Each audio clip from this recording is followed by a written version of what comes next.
Pois muito bem, meus amigos, estamos começando aqui mais um vídeo do canal ufológico da Ampel.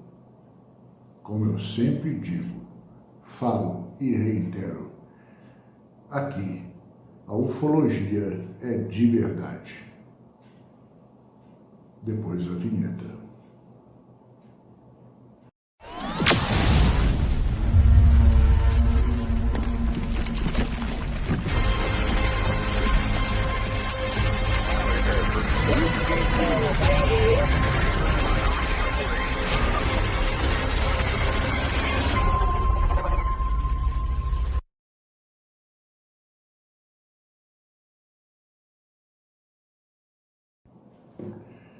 Recentemente, fui participar de um congresso na cidade de Passatempo, aqui em Minas Gerais, no Vale das Vertentes.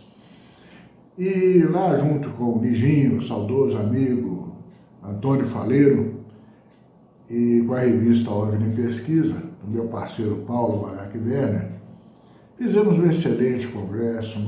Sinceramente, eu fiquei assim, muito impressionado com a qualidade do evento. Parabéns ao Estevão, ao Rangel, que organizaram. E lá nós tivemos uma surpresa. O senhor José Maurício, um contactado, que teve uma história fantástica. Eu entrevistei no dia seguinte, na manhã do congresso, e acreditem, o caso dele é pesadíssimo.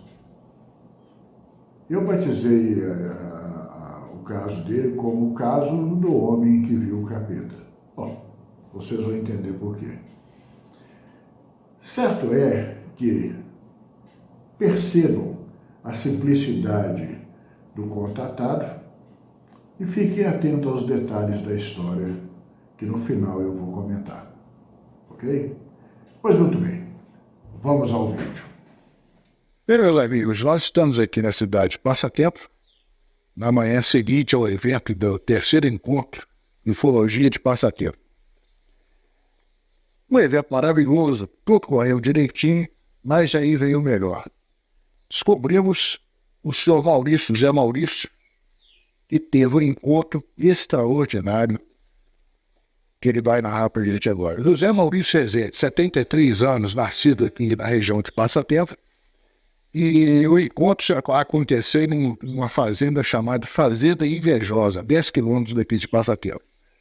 Isso aconteceu no final dos anos 80, ou meados dos anos 80, eu não lembro bem o ano, mas foi na década de 80.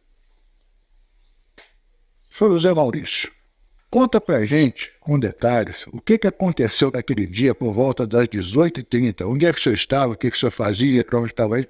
Conta direitinho desde o início. Eu tinha chegado, tinha saído lá, e depois a mulher pegou e falou comigo, patrão, não, você não precisa de olhar as duas vacas, e as duas vacas eu olhei. Aí eu peguei e duvidei dela, eu falei, não, eu vou lá dar uma olhada também, porque... Só para experiência, eu só ia olhar as vacas e a sua esposa falou que já tinha olhado. Tinha olhado. Duvidou e olhar. Aí quando eu cheguei pertinho lá da água, nós tirávamos o nascimento branquiário em pé, a distância de 1,5 metro, mais ou menos, veio uma parede, ele marchou e deixou um negrinho lá perto de mim, e eu parei e saiu. Então vamos por etapas. O aparelho, como é que ele era? Eu parei. Com o que ele parecia? Como é que era o formato? O formato dele parecia do tipo de um aviãozinho desses pequenos, que ela baixou e desceu ele lá. Mas era redondo? Redondo. Aí largou ele lá e ele foi para a beirada do matinho. Peraí, então vamos situar. O aparelho desceu. Desceu um homem de dentro dele. Qual que era a aparência desse homem? Desse homem? Qual era um negrinho pequeno, de 1,5 metro mais ou menos, diferente, um olho vermelho, e de orelha pontadinha para cima. Pontiaguda? E o nariz diferente do nosso. Qual que era o formato? O nariz era o formato assim, pequenininho e pontadinho, a pontazinha despontada. Vestido tava com um macacãozinho tudo preto. Preso. É. E nele descer, ficar lá, ele bateu o aparelho em mim, que o aparelho meiado e não saiu do lugar. E nem as vacas saiu. Deixa eu ver se eu entendi. Ele apontou uma coisa para o senhor, parecendo uma caneta. Uma caneta. E dali saiu uma luz e te paralisou. Paralisou. As duas vacas não saíram. Os animais também ficaram Ficou tudo parado. ficou. Aí ele conversou comigo, conversando lá muito tempo. E só não entendi a língua dele. Aí só entendi uma coisa, parece que ele falou comigo, que assim que não ia fazer mal, que ainda mexia com os dedos, que não ia me fazer mal. E desse trem ali ele ficou faixa de mais uns 10 minutos conversando comigo lá. E depois, na hora dele sair, tem aqui assim, ele só pegou e falou um negócio. Despediu, mas não entendi o que ele falou comigo. E ele logo saiu, com o aparelho na mão, mesma coisa. Quando chegou na beirada do Capãozinho, a distância de 40 metros mais ou menos, ele chegou lá e o aparelho subiu. Fazia barulho? O aparelho? Não. Subiu de uma vez. Muito Rápido. E nisso ali eu fiquei lá mais eu fiquei bem tempo lá, na hora que ele entrou, depois que as pernas começaram a desenvolver. Quer dizer, ele deixou a coisa armada para ele poder sair e ir embora. E depois o senhor começou a voltar ao movimento. Aí as pernas começaram a já voltar um bocadinho, eu caminhei devagarzinho, e logo as duas éguas e as duas vacas também começaram a mexer. Não começou. Quer dizer que você acha que eles paralisaram tudo? Paralisou. Aí quando as pernas me olhou, eu falei, eu vou correr, porque isso ali é o pemba que eu vi, ele vai querer ir atrás de mim. Você achou que era o capeta? Achei. Aí, quando deu a distância, eu corri, cheguei lá em casa, a porta estava fechada. Eu meti um braço na porta, a tramela saiu, fui voar lá em cima da geladeira. E nesse momento as pernas bamba. Ainda demorou. Conversar, a mulher estava falando para os meninos o que era, os meninos estavam por gritar.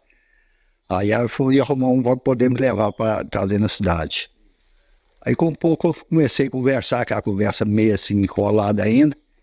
Aí me orou um bocado, eu falei, cara, eu não vou na cidade não, o trem tá me olhando. Aí que eu fui contar para ela o que aconteceu. E o que ela falou a respeito? Aí ela falou comigo, mas é porque você abusou de mim. Falou que eu não tinha olhado as vacas lá e os animais. Aí você abusou de mim, isso é um castigo que foi pra você, que o peba apareceu pra você mesmo.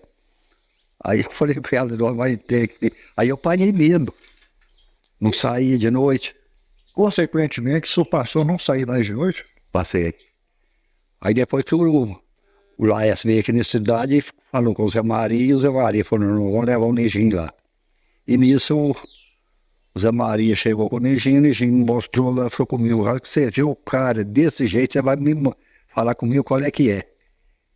Quer dizer que o Neginho tinha um catálogo com as formas. Aí, quando apareceu o que eu achei, aí eu falei com o Neginho, esse tá aqui. Aí o Neginho ainda falou comigo, isso não é o Pemba, não. Você teve uma sorte dele descer e conversar com você. Nós nunca vai ter, que eu queria ver. Pois é, agora deixa eu te perguntar, que tipo só para me relembrar, que tipo de projeto, de aparelho que eles tinham na mão? Como é que ele era? O aparelho? Que ele paralisou você? Tipo de uma caneta, mas não veiava. E na frente tinha parece uma lampinha, ele apertou, tem aqui assim, e logo que ele apertou, não saiu do lugar. Então, se já de luz veio em você paralisou. Paralisou. O senhor tinha movimento com o pescoço e com o corpo, nada? Não, de jeito nenhum. Tem em pé que tem, que em pé, sem mexer, sem nada. Mas me diga uma coisa, a linguagem dele, você compararia com algum idioma que nós temos aqui, não? Não. Não, né? Não. Conversa dele onde eu não entendi nada. Só entendi que ele pegou e fez com os dedos aqui assim, falou que ele não ia bom pensar, que ele não ia fazer mal. Fazer mal, né? E quanto tempo durou isso, mais ou menos? Acho que foi, volta de uns 15 minutos. Mais importante, o senhor percebeu algum problema de saúde após isso? Depois disso eu fiquei surdo, desse ouvido esquerdo, e a vista do lado esquerdo nunca ficou boa. Sempre ficou com defeito. Enxerga um pouco no olho esquerdo. E o senhor lembra de algum detalhe na roupa dele? Se tinha algum escudo, alguma insígnia, se tinha algum tipo de coisa que o senhor pudesse detalhar? Na frente dele, aqui assim, do lado, tinha uma. Tipo uma broca assim, e alumeava do lado esquerdo dele. É. E tinha escrita, mas também um com o outro. Tinha uma espécie de escrita, isso eu não lembro. Não lembro, não. Qual que era o tamanho desse aparelho? Se eu tinha mais ou menos, eu compararia ele ao quê? Uma caminhonete, ou um Fusca, ou maior? Menor. Menor? Menor do que o Fusca. Menor que o Fusca. Ali caberia quantas pessoas, mais ou menos? Eu acho que cabia umas 4 pessoas. 4 pessoas? E a cor do objeto, da luz, como é que era? Da luz do aparelho? Era assim, parecia um trem de tipo prata, que assim que alumeava, o aparelho dele alumeou perto dele, na hora que desceu, que assim. E a luz era muito forte, já estava praticamente de noite, né? Tá de noite, mas aquilo clareou a roda que é assim tudo, mesma coisa de dia. Como se fosse uma luz maçã. Todos os relatos eu cito, assim, que todas as pessoas falam muito sobre isso. Então, me fala uma coisa, o senhor é muito religioso, qual que é a religião do senhor? Católico. E depois desse contato, o que as pessoas que cercavam e falavam a respeito? Eles falavam comigo que assim, eu só comigo, isso não é. Me explicavam sempre que aquela firma, né? Aí eles pegavam muita gente falando com você, falou comigo, não é o capeta, você viu? Você tira isso da cabeça, porque o capeta não parece com os outros, não. Isso aí é um aparelho, um acampamento que desceu e veio do bem com você. Porque se ele quisesse te levar, ele tinha te levado. Porque do jeito que ele fez com você lá, ele te levava, você não ia ver. Certo. Então, o senhor acha, então, que ocorreu. E esses problemas que você teve de visão e de audição foi pós-contato, foi que está interligado. Antes do contato, o senhor não notou alguma coisa no comportamento dos animais? Os animais? Notei que depois que sai, tem aqui assim, aí eu voltei lá para ver. Voltei de novo lá para ver, porque tinha uma vaca que tinha que cuidar por cá. Mas as vacas estavam com as pernas bambas assim, eu larguei a assunto lá, nem não enchi com ela, deixei pra lá. Já cagou de pé? Ficou. Mas não. Então, sustentar. Certo. O senhor falou que depois disso o senhor passou a ter medo de sair de noite. Passei. Né? Passei. E depois dessa coisa, quanto tempo demorou para o senhor voltar a sair à noite, a voltar à confiança do. Levou uns 2 meses. Uns 2 meses. Rapaz, realmente você vê que um contato dessa natureza geralmente está, no mínimo, um pouco de sequela, né? Inclusive, eu pergunto a respeito desse problema de audição da visão, nós temos outros contatos relatados e todos eles não tiveram um problema de baixa de audição e de visão. Mas no corpo do senhor, mais nada. Mais nada, né? Aí. Ô, Zé Maurício, eu vou agradecer ao senhor, então, a sua bondade de receber a gente aqui e dizer que o seu caso, a partir de hoje, entra para a história da ufologia, sabe? E eu queria saber, o senhor autoriza a gente a publicar essa coisa no nosso canal? Pode. Muito obrigado, agradecer mais uma vez, pessoal. E tá aí, ó, mais um caso que entra para achar o hall dos casos. Como os senhores puderam perceber, o caso dele entra agora para o hall da ufologia mineira, brasileira e até mundial. Ele teve um encontro com um tripulante, um sujeito de aparência bizarra, que no entardecer, quase já para anoitecer, ele teve esse encontro e custou a ele um pouquinho, viu?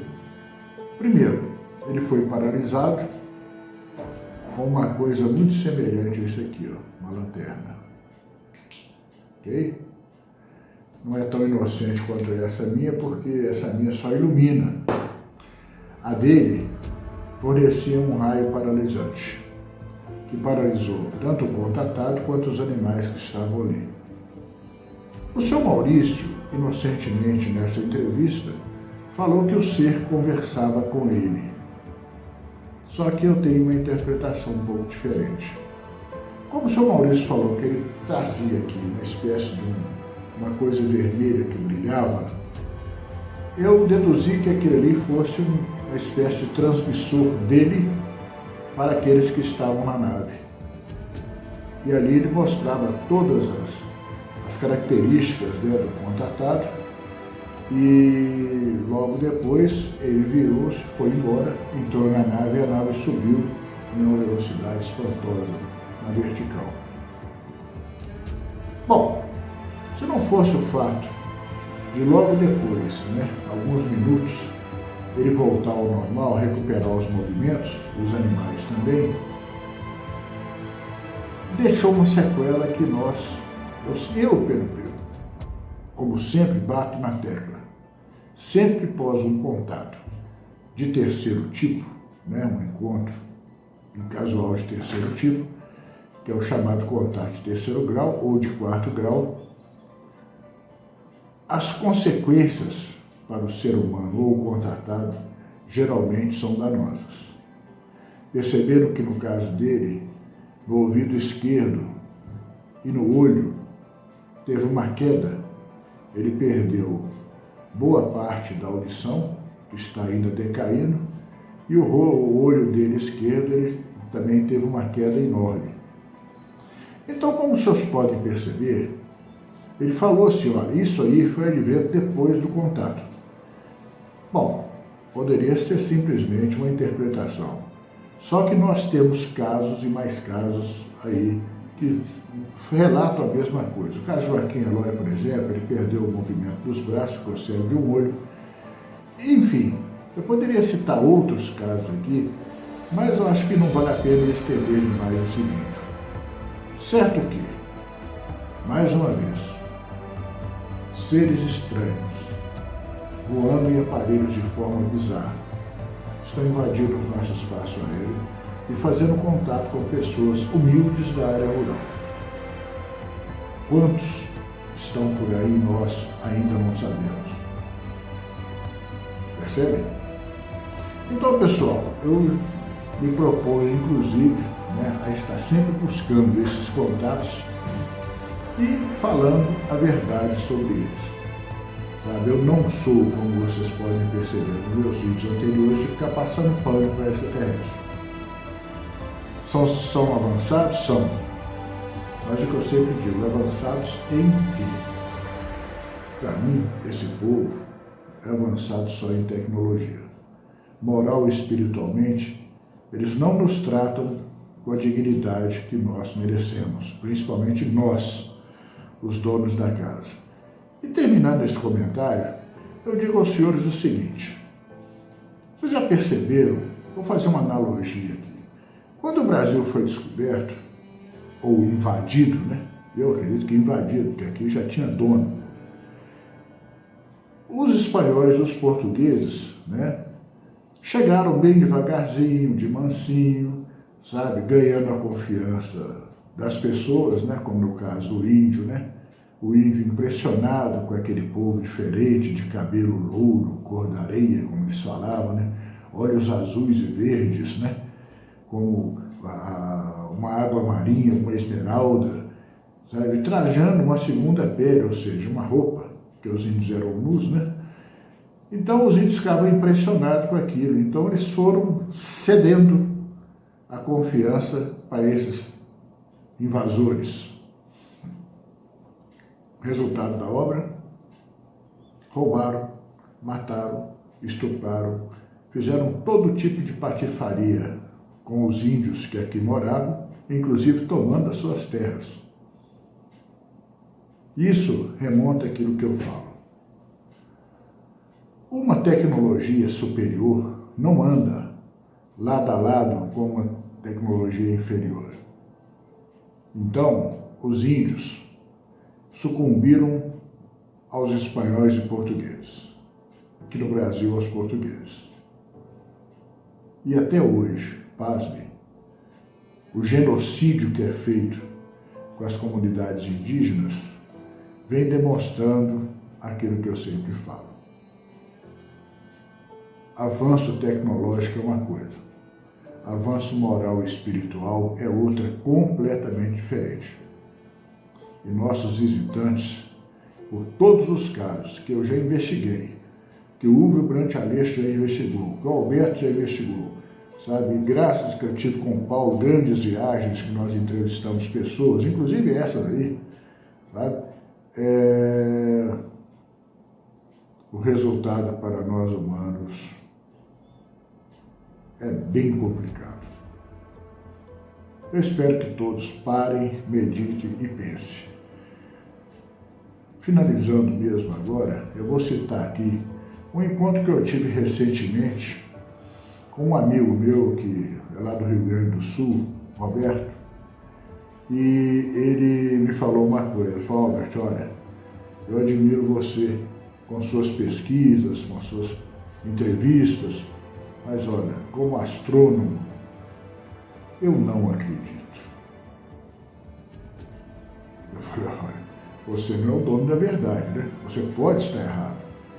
E ele virou para mim e falou assim: o pior de tudo, que isso que você falou aqui me anda, sabe, remoendo meus pensamentos. Eu falo que eu não acredito, por vários fatores que você sabe. Só que de vez em quando eu penso, quantas e quantas pessoas falam sobre isso há 80 anos e ninguém foi capaz de desvendar esse mistério. Portanto, eu digo a você, Albert, eu não acredito. Mas se eu estiver errado, medite nisso. Ok, gente? Um abraço e até o próximo vídeo do canal Ufológico da Ampeu, que está vindo aí em breve, hein? Ok? Um abraço e até a próxima.